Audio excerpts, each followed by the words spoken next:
Assalamualaikum warahmatullahi wabarakatuh. Waalaikumsalam warahmatullahi wabarakatuh. Selamat sore semuanya. Sore. Gimana nih kabar hari ini? Alhamdulillah baik. Baik semua ya. Oke. Sebelumnya kalian udah pada kenal? Belum? Iya, udah. Karena belum, perkenalan dulu ya. Perkenalkan, nama saya Hilya Nabila Khairunisa, biasa dipanggil Hilya. Saya mahasiswa semester 5 dari UIN Saizu Purwokerto dari jurusan bimbingan konseling. Nah, di sini saya itu akan menjadi konselor dalam diskusi kali ini. Dan saya tidak sendirian, saya ditemani oleh teman saya. Ya, perkenalkan nama saya Ainun Indah Sundari, biasanya dipanggil Ainun, dari mahasiswa dari UIN Saizu Purwokerto. Gitu. Kan kita berdua belum kenal nih, jadi kenalan dulu ya satu-satu. Dari banyak. Perkenalkan, nama saya Kania Komalasari, biasa dipanggil Mala, Dari dari SMK Al-Huda Bumiayu. Perkenalkan, nama saya Cinta Ramadhani Setiawan, biasa dipanggil Cinta, dari SMP Islam Al-Huda Bumiayu. Perkenalkan, nama saya Amanda Putri, bisa dipanggil Amanda, saya berasal dari SMK Al-Huda Bumiayu. Perkenalkan, nama saya Muksiroh, biasa dipanggil Siroh, saya berasal dari SMK Al-Huda Bumiayu.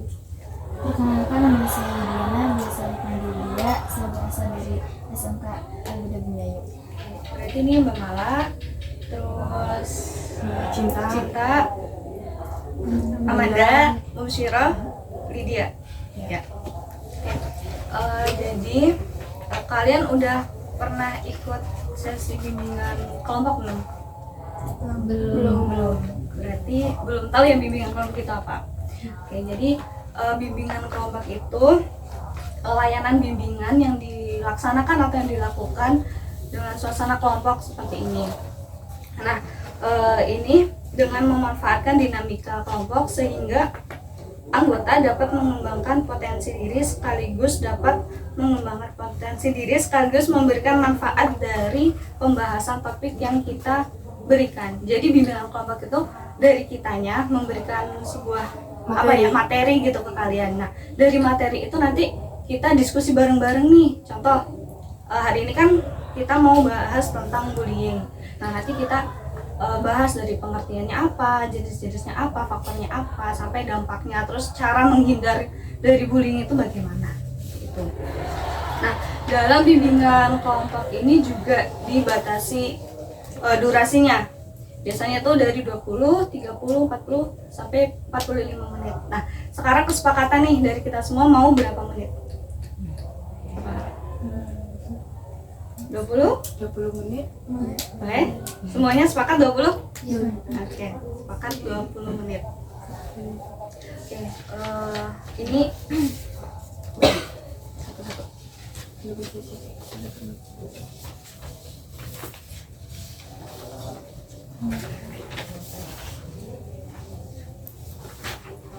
Oke, ini kan ada gambar nih.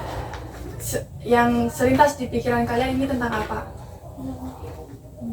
Bullying. Nah, Mbak Siroh, menurut Mbak Siroh, bullying itu seperti apa?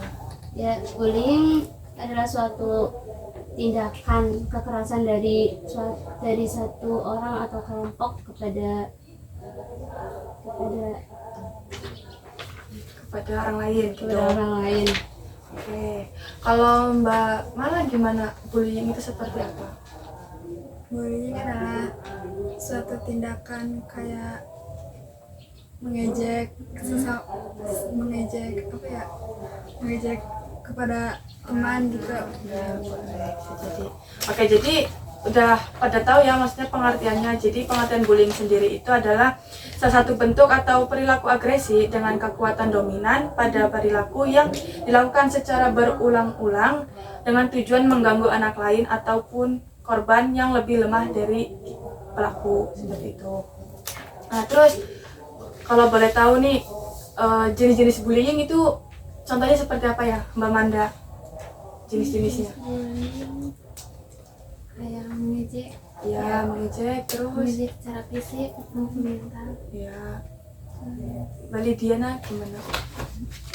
Menghina kedua orang tua, Ya, boleh bisa. Mencaci maki. Oke, boleh. Terus Mbak Cinta gimana jenis-jenis bullying yang Mbak Cinta tahu? Mengejek nama orang tua. Iya. Setahunya Mbak Cinta kan ini kita bimbingan kelompok, jadi kita memberikan arahan kayak gitu, nggak ada yang salah kok. Ngecek nama orang tua, oke. Terus Mbak Siroh jenis-jenisnya? Ya kayak tadi yang mereka sebutin, kayak ngecek, terus mencemarkan nama baik, terus kekerasan fisik, mental, ya semacamnya. Oke, jadi jenis-jenis bullying itu ada 4 ya, ada 4 macam. Yang pertama itu secara verbal. Secara verbal itu kayak ngejek-ngejek nama, kayak yang tadi Mbak Lydia sama Mbak Cinta omongin, itu nyedek-nyedek nama sendiri, ngeledek nama orang tua ataupun segala macamnya dengan nama yang tidak senonoh. Itu seperti ada celaan, terus ada fitnah, kayak kita yang dituduh yang enggak kayak gitu loh. Terus ada kritikan kejam, penghinaan, teror. Tahu teror kan? Kayak diancam kayak gitu, tapi yang terus-terusan kayak gitu. Nah, kemudian yang kedua itu ada bullying secara fisik. Itu seperti kita itu memukuli, kita yang dipukuli, terus menendang, menampar, mencekik, merusak barang-barang pribadi milik kita, kayak handphone. Itu handphone kita lagi diam, itu dibanting, itu sama dengan pembulian secara fisik. Nah, kemudian yang ketiga ada rasional ataupun sosial. Itu seperti pelemahan harga diri, seperti lirikan mata yang mengintimidasi. Tahu caranya gimana? Kayak gini. Jadi kalau kalian nggak suka sama orang nih, pasti kan kalian tuh ngelirik kan kayak ih apa, nah itu tuh termasuk bullying secara sosial atau rasional atau sosial. Itu cibiran ataupun tawa mengejek kayak ih kayak gitu. Itu udah termasuk bullying secara sosial ataupun rasional.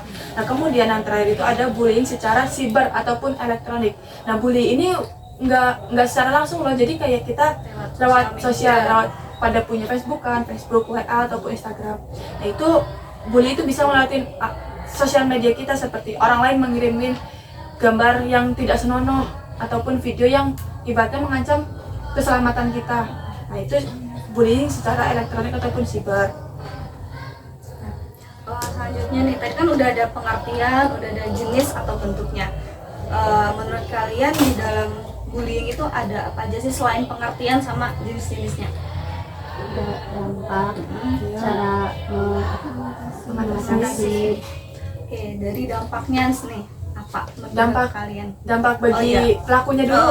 Dampaknya berarti ada dua, bagi pelaku sama dampak bagi korban. Nah, sekarang dampak bagi pelakunya dulu nih. Menurut kalian apa? Dampak bagi pelaku ya kayak ngerasa cemas atau tidak tenang karena udah membuli seseorang. Yang lainnya? Lain gimana? Dijauhi sama orang lain. Ya, berarti dibenci gitu ya karena kejahatannya. Yang lain? Ada? Dicemoohkan, Dicemoohkan. Itu di gimana? di tidak punya teman. Tidak punya teman. Ya, betul. Siapakah yang Oke, benar ya dari apa yang kalian sampaikan tadi. Jadi dampak negatif bagi pelaku itu ya dijauhi teman, terus memiliki rasa yang tidak tenang ya karena sudah melakukan ini gitu. Di sini Mbak nambahin ya. Jadi dampak negatif bagi pelaku tuh juga ada menurunnya prestasi akademik. Jadi kalau misal dia di sekolahannya nih termasuk anak pintar, maksudnya berprestasi, tapi ketika dia melakukan bullying, prestasi itu akan turun gitu kan. Terus juga mempunyai pemikiran untuk bertindak kriminal. Terus juga itu bisa di penjara gitu. Kalian tahu kasus yang ini nggak, yang kemarin yang viral di Cilacap itu? Di Cilacap. Nah, itu kan gimana dampak negatif ke itunya kan pelakunya ya, itu kan di penjara ya, begitu. Terus jadi omongan warga-warga sekitar. Itu nanti pasti dari kayak orang tua temannya dia tuh, kamu jangan main sama ini lagi, nggak baik, itu jahat, keras orangnya kayak gitu. Nah, itu kan tadi dampak negatif bagi pelaku. Sekarang kalau bagi korban apa? apa? Mbak Lidiana gimana dampak bagi korban? Kalau misal Mbak Lidiana ini dibully, nanti Mbak Lidiana ngerasa kayak gimana gitu? Stres, pikiran. Ya. Terus Yang lain gimana? Kita trauma. trauma, betul. Malah Tidak percaya diri. ya bisa Mbak Siro.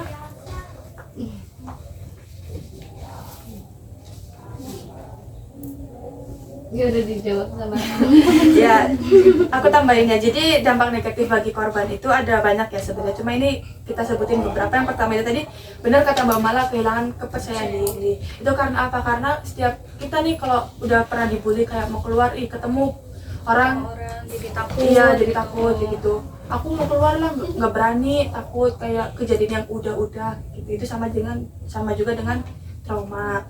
Terus mengalami kecemasan yang berlebihan kayak Mbak Lydia disebutkan tadi. Kayak kecemasan itu kan faktornya dari omongan ya, omongannya terlalu kejam. Misal aku kepikiran terus sama omongan pelakunya ataupun tindakan yang dilakukan sama pelaku bully tadi gitu.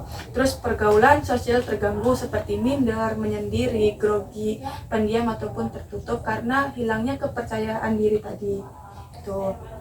Terus yang keempat itu ada mengisolasi diri, sama kayak trauma. Dari trauma itu kan nggak mau keluar rumah, nggak mau keluar kamar, akhirnya diam di kamar sendirian, terus tidak bergabung dengan orang lain ataupun teman-temannya kayak gitu. Terus yang kelima itu mengalami gangguan mental ataupun fisik. Kalau fisik itu kan tadi ada pemulihan secara fisik ya, kayak menendang, memukul ataupun itu pasti ada bekas ya.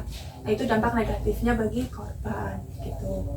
Oke, soalnya kan tadi udah ada pengertian, jenis, sama dampak. Nah sekarang kenapa sih Bullying. pelaku itu melakukan bullying? Faktor seseorang itu melakukan bullying itu apa? Ya, mungkin karena ada suatu dendam kepada korban atau Iya boleh. Yang lainnya? Yang lainnya gimana? Apa? Ya ini kan berhubung bimbingan kelompok jadi belum ada tahu ya. Jadi ini kan makanya fungsi bimbingan kelompok itu untuk memberikan edukasi ataupun pemahaman gitu. Jadi benar sih yang apa dikatakan Mbak Siro, faktor karena dendam ya, karena ada dendam gitu. Terus ada juga karena kecewa karena tidak sesuai ekspektasi, kayak kita mempercayakan kepada orang lain ternyata di luar ekspektasi dia. Kayak ya aku percaya nih sama dia, udah gini udah teman lama, ternyata dia nyianati. Berarti kan ekspektasi kita ke orang itu kan tinggi kan, maksudnya pertama ekspektasi kita tinggi, aku udah temenan sama dia nih udah lama, dia juga nggak bocorin rahasianya aku, setiap kali aku cerita dia nggak bocorin gitu, tapi ternyata dia membocorkan rahasia itu gitu. Terus juga ada dorongan untuk mendapatkan kepuasan. Biasanya ini itu karena iri.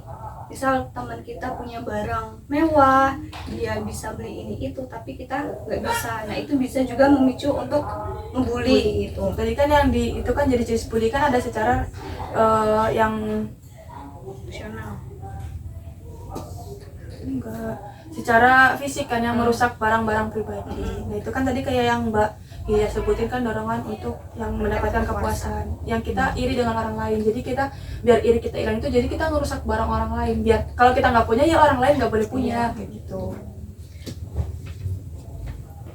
Perasaan ini menunjukkan kekuasaan. Ya, terus ada perasaan ingin menunjukkan kekuasaan dan kekuatan. Biasanya ini tuh terjadi di sekolah sama kakak kelas. Kakak kelas kan biasanya sering tuh nindas adik kelasnya, kayak aku loh berkuasa di sini, kamu cuma adik kelasnya aku. Jadi kalau kamu nggak nurut, ya kita bakal ngebully kayak gitu. Terus yang itu ada dianggap menghina ataupun mengganggu kelompok tertentu. Misal nih tadinya kayak Mbak Lidiana nggak sengaja kayak mengusik Mbak Mala, Mala ternyata kayak gini. Nah Mbak Mala punya dendam nih ke Mbak Lidiana, jadi Mbak Mala melakukan bullying balik kepada Mbak Lidiana gitu kayak gitu. Terus selanjutnya kan tadi udah disebutin ada pengertian, jenis-jenis, terus faktor-faktor terjadi bullying sama dampak negatif bagi pelaku dan korban. Kemudian ada cara-cara kita biar kita itu nggak kena bully ataupun melakukan pembulian. Ya, menurut kalian gimana sih cara kita untuk menghindar dari bullying? Pandai-pandai mencari teman sih. Ya, boleh. Yang lain? Yang lain gimana? Sebisanya yang terlintas di pikiran Iya. kalian gimana sih biar aku nggak kena bully gitu. Terus jangan sampai aku yang jadi pelaku pembulian gitu. Tingkatkan percaya diri. Boleh. Ini Mbak Cinta.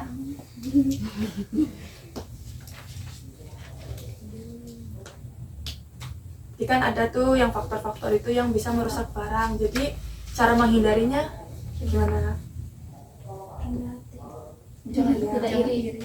Ya, jadi gini, yang pertama itu cara menghindari biar kita nggak jadi korban bullying ya. Itu yang pertama itu hindari membawa atau memakai barang-barang mahal yang berlebihan, yang itu bisa memicu orang lain itu iri kepada kita ataupun kayak pengen gitu. Jadi hindari barang-barang tertentu yang bisa memicu iri gitu ya. Terus yang kedua itu hindari cara gara-gara dengan pelaku bullying. Kayak kalau kamu nggak mau jadi korban bully, kamu jangan jadi pelaku duluan kayak gitu loh. Jadi kayak ibarat kayak perlakukan seseorang sebagaimana kamu ingin diperlakukan gitu. Jadi kalau misal kalian nggak suka sama temannya, ya udah diem aja, nggak usah ngejek, nggak usah ngehasut teman buat nggak suka ke dia. Jadi kalau kalian nggak suka atau iri sama orang, ya udah diem aja gitu, daripada kalau misal kalian iri nggak suka, kalian yang ngejek, kalian yang hasut teman untuk nggak suka sama dia, malah itu juga menimbulkan bullying kalau misal sananya nggak terima gitu. Kemudian itu ada yang ketiga itu jangan berada di dekat orang yang suka melakukan tindakan bullying atau yang berada di sekitar kita. Misalnya kayak gini, Mbak Mala punya teman nih, kakak kelas. Nah kakak kelas ini sering ngehina adik kelasnya, baik itu secara verbal, fisik ataupun sosial. Gitu. Jadi sepintar-pintarnya Mbak Mala itu gimana boleh berteman sama seseorang yang kayak gitu, tapi Mbak Mala jangan sampai terbawa arus gitu ya. Walaupun kalian cuma deket nih, nggak ngelakuin bullying, tapi kalian deket sama orang yang suka bully, jadinya kalian tuh dianggap sama orang-orang kalian tuh juga orang yang ngebully, padahal kalian tuh nggak ngelakuin bullying, cuma deket doang. Nah, itu juga bisa merusak nama baik kita di pandangan orang lain gitu. Kemudian terus kenali dan perhatikan perilaku bullying. Nah, perilaku bullying itu tadi kan kayak yang jenis-jenis bullying itu tadi ya, yang secara fisik, mengejek, itu hindari orang-orang yang seperti itu. Kemudian jangan ikut-ikutan melakukan tindakan bullying dalam bentuk apapun. Kayak yang tadi, kalau kita mau berteman sama orang boleh, yang penting kalau orang melakukan hal yang jelek, kita jangan ikut-ikutan gitu. Apalagi terutama itu tentang hal yang merusak mental orang lain. Sampai sini paham belum? Kita ulang lagi ya. Tadi bahas tentang bullying. Ada apa aja nih poin-poinnya? Apa aja yang pertama? Ya. Kedua, jenis. Tiga, dampak bagi. Keempat, ya benar. Kelima, yang terakhir, cara menyadari. Oke. Nah, ada 5 nih ya. Coba. Oh ya, 6. Dampaknya kan ada 2 ya, pelaku sama korban. Coba, tadi kan sudah dijelasin nih ya, jenis-jenis bullying nih. Ada apa aja? Ada secara fisik, sosial, Iya. verbal, terus Yang di sosial media apa namanya? elektronik. Iya, betul. Oke, berarti jenis-jenis bullying itu kan ada 4 ya. Secara ininya ada 4, ada verbal, fisik, sosial, sama elektronik atau cyber. Terus apa ya? Gimana sih cara kita menghindar bullying. Menghindari bullying tadi apa aja? Yang kalian tangkap tadi apa aja? Jangan membawa alat-alat yang sekiranya enggak buat orang iri gitu. Ya, betul. Yang lain? Iya, Mas Siro. Cari pertemanan yang baik. Jangan gabung sama orang-orang yang suka melakukan Tindakan bullying. ya. Terus dampak bagi pelakunya tadi ada apa aja ya? Turunnya prestasi. Ya, benar.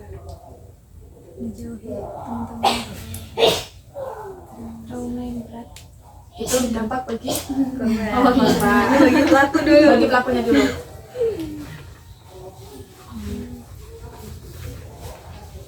Yang paling parah yang seperti kasus yang di Cilacap itu ya, itu yang paling parah. Kemudian ada dampak bagi korban. Apa aja tadi ya? Percaya tidak Nah, terus lebih suka mengulangi. ya betul.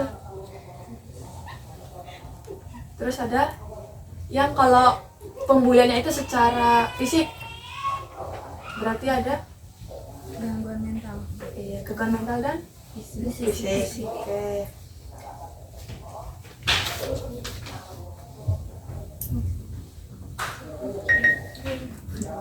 Udah sampai sini berarti teman-teman udah paham semua ya apa itu tentang bullying, jenis-jenisnya, terus faktor yang terjadi, dampak negatif bagi pelaku dan korban, serta cara menghindarinya. Di sini ada yang boleh tanyakan. Barangkali aku masih bingung nih di faktor-faktornya atau cara menghindarinya gitu. Udah paham semua berarti ya. Jadi kalau ini kan udah ada edukasi, udah ada pemberian materi, jadi jangan sampai kita jadi pelaku ataupun jadi korban. Jadi sepinter-pinter kita dalam bergaul gitu. Apalagi di sekolah tingkat atas, biasanya kan kayak lebih aku pengen berkuasa nih gitu. Jangan sampai kita jadi pelaku bullying. Oke, terima kasih teman-teman atas waktunya. Semoga apa yang kami berdua sampaikan bermanfaat. Cukup sekian dari kami. Kurang lebih maaf. Assalamualaikum warahmatullahi wabarakatuh. Waalaikumsalam warahmatullahi wabarakatuh.